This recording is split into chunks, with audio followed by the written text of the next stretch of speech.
ওই ভাড়ার সুবাদে এই ধরনের ঘটনা ঘটছে। ধরি মাছ না ছুঁই পানি, ধরেন যে ওই এলাকার লোকজন যারা আছে ওনাদেরকে যদি মারে। আমার মায়ের জমি সংশোধনের জন্য আমরা পোরশা উপজেলায় যাই, ওখানে আমাদের জমা জমি আছে।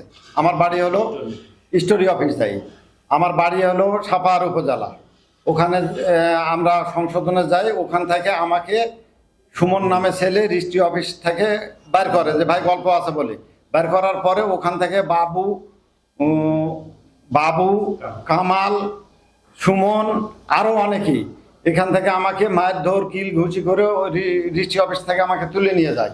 যাওয়ার পরে একদম আমাকে নিয়ে যায়, ওদের একটা ঘর আছে, ও ঘরে আমাকে আবদ্ধ করার পরে ওখানে মায়ের টায়ের অনেক কিছু করার পরে আমাকে এই স্ট্যাম্প বানে আমি এই ফাঁকা স্ট্যাম্পে সই করবো না, 300 টাকার স্ট্যাম্প।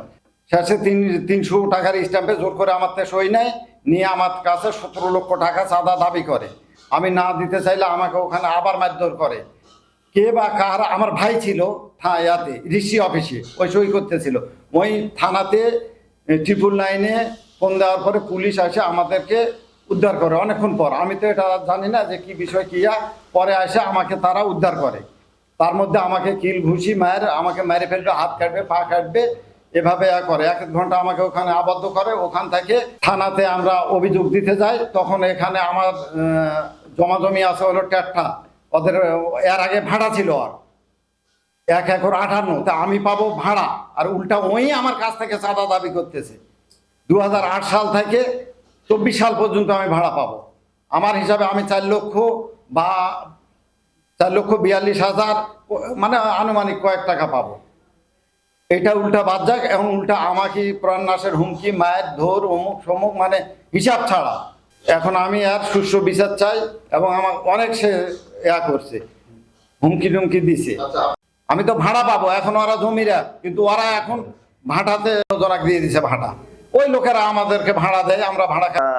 তার যেহেতু এরকম ভিকটিম, সে যে এরকম অপহরণের শিকার হয়েছে, এরকম একটা মারধরের ফিজিক্যাল অ্যাসল্টের শিকার হয়েছে, এটার সুষ্ঠু তদন্ত বিচার আমি চাচ্ছি এবং প্রশাসনের দৃষ্টি আকর্ষণ করছি যে এটার সুষ্ঠু বিচার আমার শ্বশুর পাবেন।